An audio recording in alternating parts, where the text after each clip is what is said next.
Good morning, everyone. I'm so happy that you told everyone that I can make up for some time. But sadly, being concise is one of my worst weaknesses.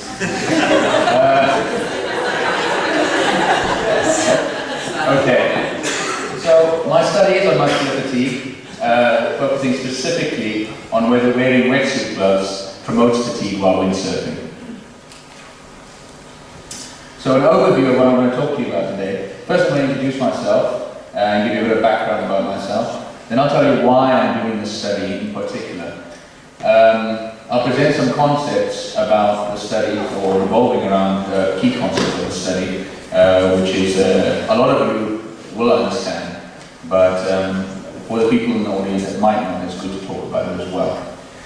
Then I'll go into the lab report. I'll talk very briefly about my results, but more specifically about my method, because there are things about my method which might seem strange to some people who do statistical testing, which I'll clarify.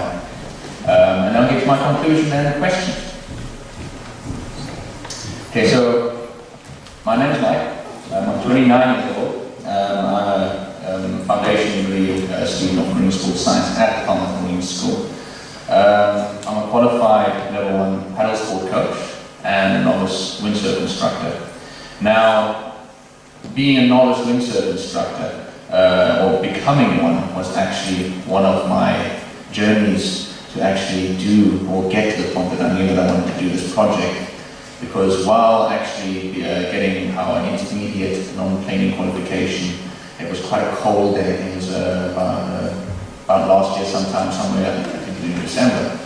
And it was up at Stithians Lake, and I found that going on the water, because of the cold wind chill while we were actually windsurfing, we didn't have any harnesses on yet.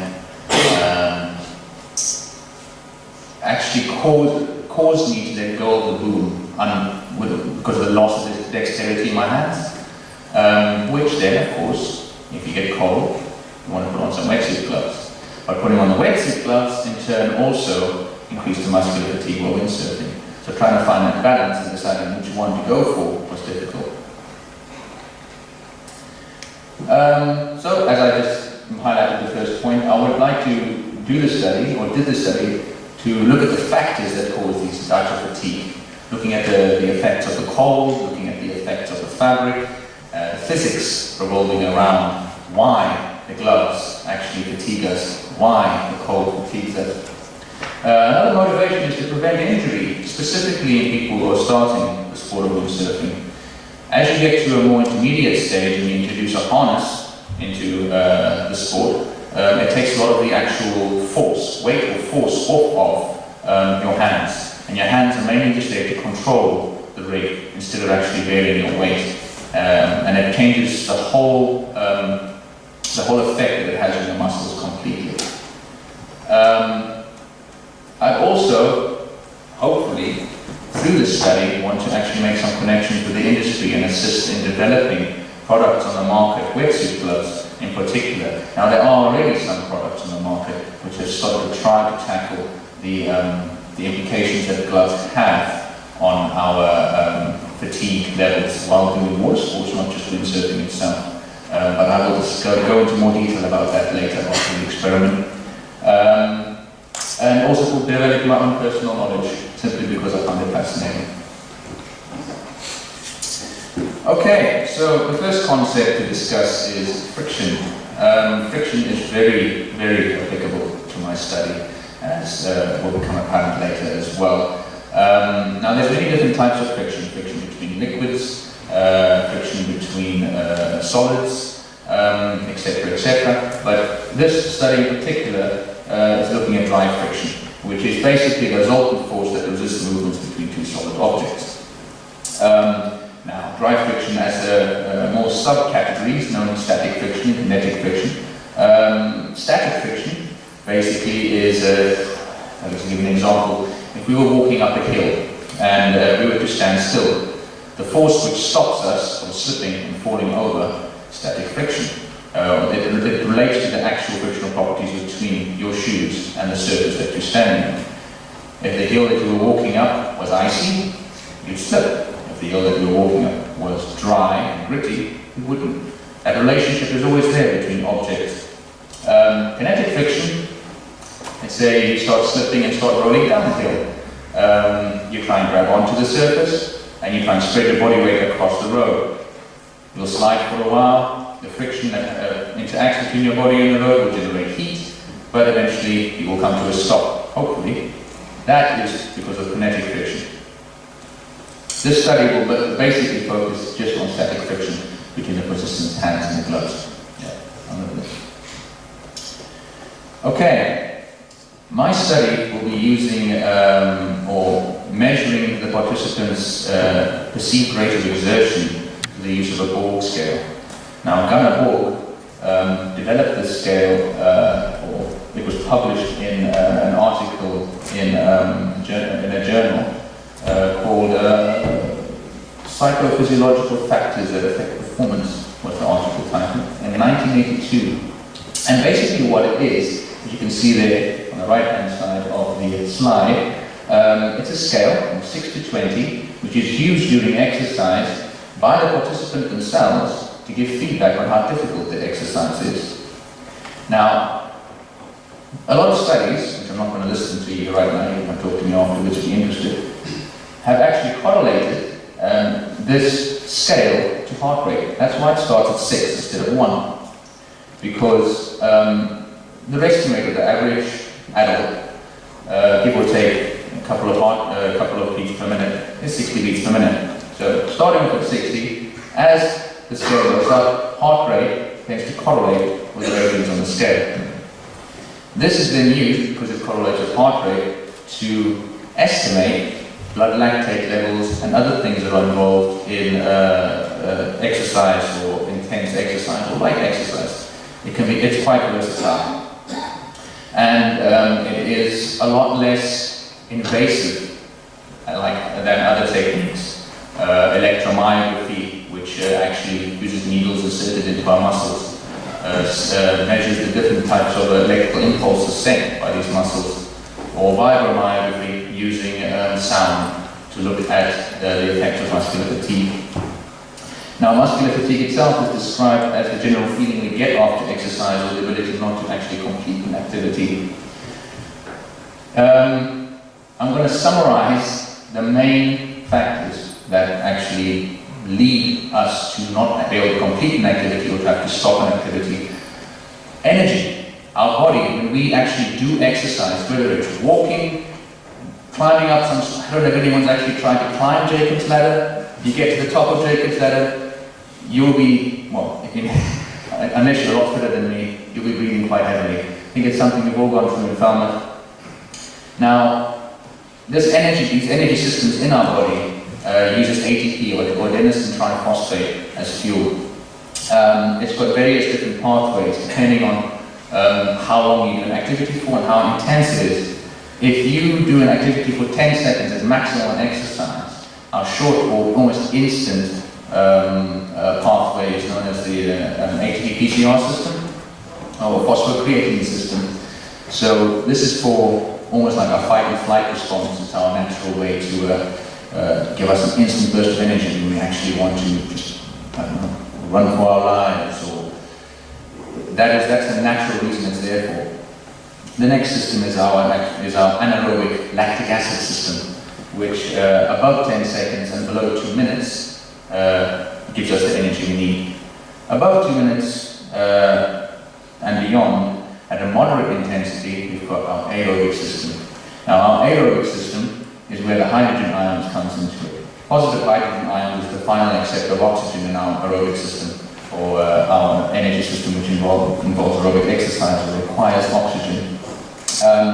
And calcium, again, was another study. I don't have the reference with me, but I'll get it for you if you like, which I found was calcium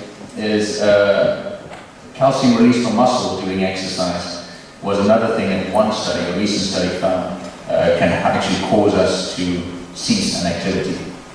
This project will mainly just use the Borg scale, but will incorporate all of these physiological processes in my analysis project. Okay, this reference came from the RYA, actually, and wind chill is a very significant, very significant factor in my study. Windsurfing requires wind. That's a very obvious statement. However, here in Britain, a lot of our months are actually quite cold. So when we go windsurfing, it is quite common for people to not actually want to put wetsuit gloves on in almost all water sports because they enjoy the feel with the equipment. They enjoy to feel what they're doing. Gloves will tend to restrict the dexterity in your hands. And a lot of people don't like not actually being able to feel what the equipment that they're using. However, as you can see here, wind chill can lead to hypothermia because of its effect on the actual temperature of a participant or the air temperature in relation to the wind that's present. For example, if we have an air temperature of 10 degrees Celsius, the wind chill will reduce the temperature to 3.7 degrees if it's a 20-knot wind. If the wind is 40 knots on the 10 degrees Celsius day, it will reduce it to minus 1.4. I'm sure you can imagine that this will become quite uncomfortable if you're having to do windsurf with bare hands in those conditions. My project looked at both air temperature and wind speeds during testing protocol at various different stages.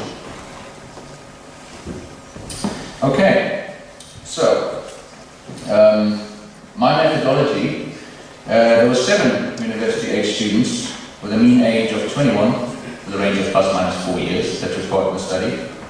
A height of 1.72 meters, with a range of about 0.2 meters between them. And a weight of 83.4 kilograms, with a range of 37 kilograms between them. A lot of you might be thinking that's a massive weight range, but I'll explain later what I did to tackle that problem. The experiments took place at Stithians Lakes Water Sports Centre on a windsurfing simulator with a boom that had a diameter of 26 millimeters. It was on March 13th and it took place between 10 a.m. and 2 p.m. We had 8 octaves of cloud cover, which you can see quite clearly. It was very misty. And the temperature outside was 9 degrees Celsius. And the wind speed was 40 miles per hour. Now, the participants were asked to hold the Super 7 stance for as long as they possibly could, up to a maximum of 370 seconds. This is roughly 5 minutes. At every 10-second stage, at every 10-second interval, the Borg scale was used and their perceived rate of exertion was taken and recorded. So that was 37 sampling stages for every participant.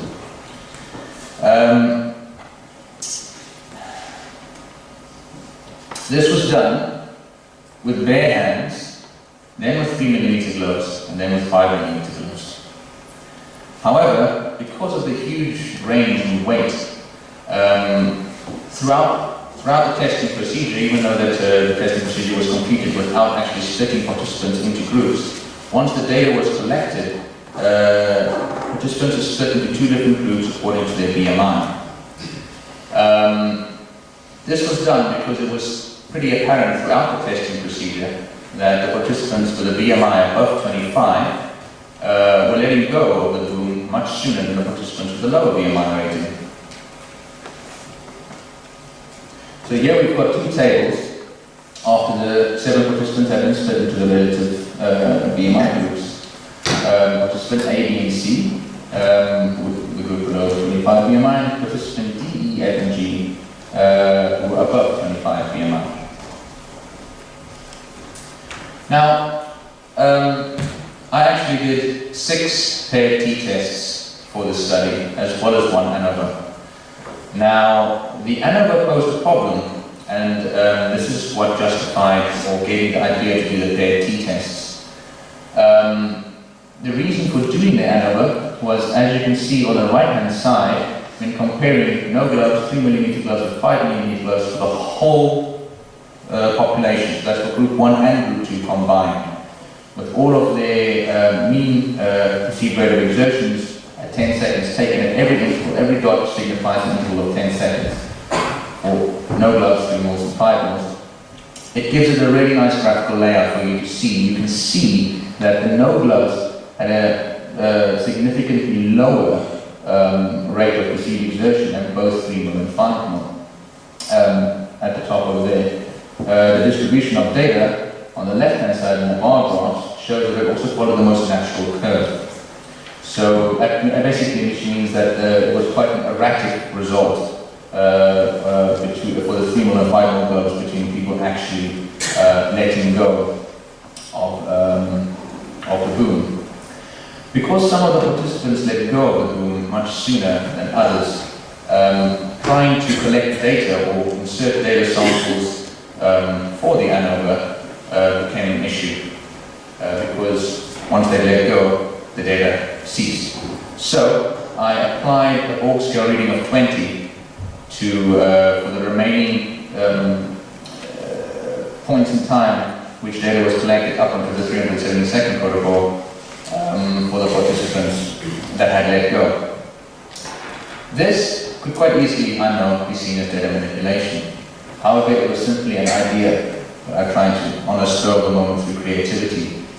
This was solved through the PAT tests. Now, I haven't listed all my PAT tests here. If anyone wants to see them, I've got my journal with me. They all came with the same results for both Group 1 and Group 2. At a 95% or 5% significant level, all participants showed that no gloves had a much lower mean rate of perceived exertion than 3 mil and 5 millimeter gloves during the testing procedure and protocols. So to conclude, I found that having a higher BMI had a significant effect on letting go of the boom sooner than people with lower BMI. Both groups showed lower mean perceived rate of exertion results for both individual PAT tests and for the ANOVA, which is what I just said. And getting to my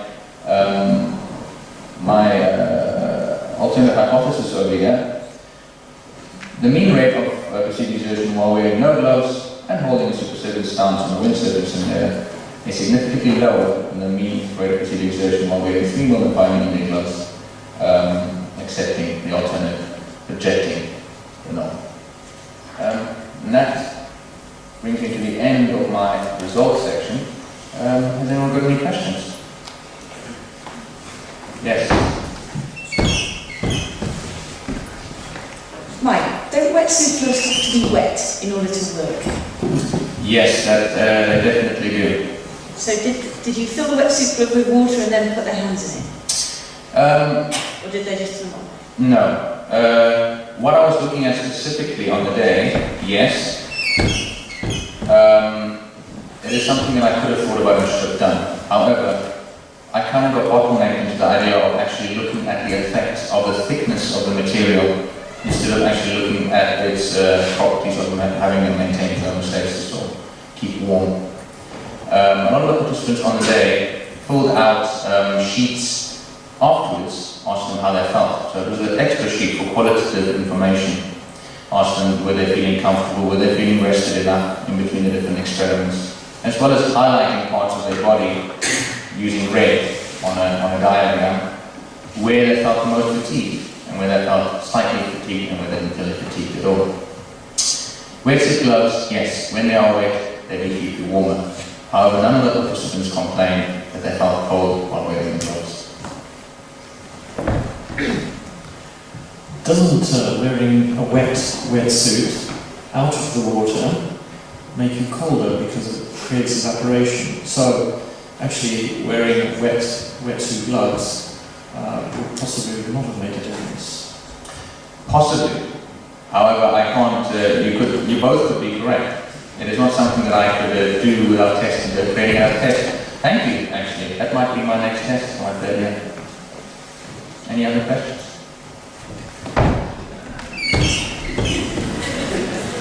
I'm getting bombarded here. You are, yeah. How do you link your tests that you've done to the industry? Because we're on a research day today, there's a lot of industry here. How would you link what you've done to possibly the water sports industry? Okay, sure. As I said earlier on in the actual actual presentation, the industry had really started to tackle the effects of these gloves, or gloves on fatigue, because it's almost an unavoidable thing to want to put on wetsuit gloves when you get cold. We're trying to stay warm, and that's a base need that we have. The industry has actually started developing, or has released and is selling, something called harmless mitts. There were some interesting results, which wasn't on my PowerPoint, between the 3mm and 5mm gloves and the rate of perceived exertion. Data error is a possibility. However, if it's not, the participants actually showed, as a group, that they had a higher rate of perceived exertion while wearing 3mm gloves compared to when they were wearing 5mm gloves over the testing procedures. So they had a lower rate of perceived exertion with thicker gloves than with 3mm gloves. Now this could be up to anxiety, it could be up to so many different factors, but it would need to be done as a proper study. My study, through further study, in my third year through a dissertation, I would like to work on current designs, on these harmless mitts that have really started tackling these issues with gloves and the thickness and the materials and the different anatomical processes which involve gripping onto objects. It's worth adding that our natural way to grip onto a cylindrical object is with the hand in pronation and with the thumb in supination, meaning that the palm of the hand is facing down, supination means that the thumb is facing upwards. However, one of the most popular techniques in windsurfing for holding on to a boom is with the thumb, not hanging onto your fingers, but actually hanging off your fingers with the thumb in pronation as well. And this is a significant thing to say, especially from a design perspective in the industry, because if we are loading our hands and leaning off the actual boom itself in a Super 7 stance or in a standard 7 stance,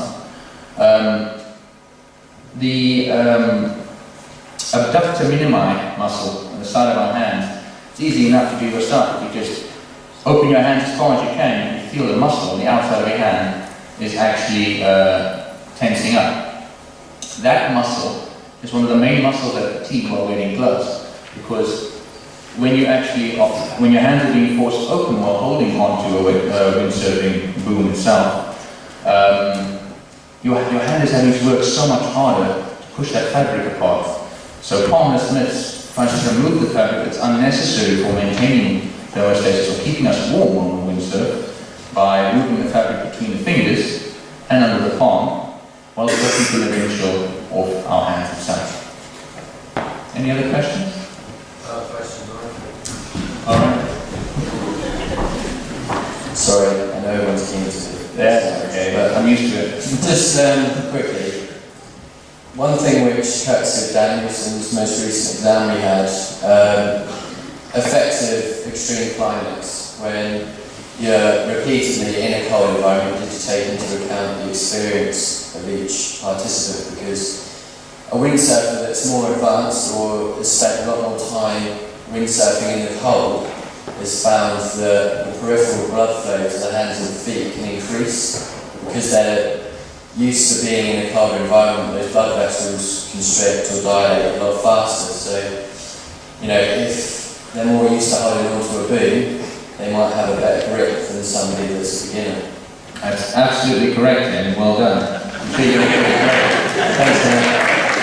However, as I said at the beginning of my presentation, I'm looking specifically at novices starting out in the sport to try and prevent and help educate them on the fact of what's going to happen when they put gloves on, to prevent them slipping or letting go of the boom, which could result in injury. Okay? Anyone else? Thank you.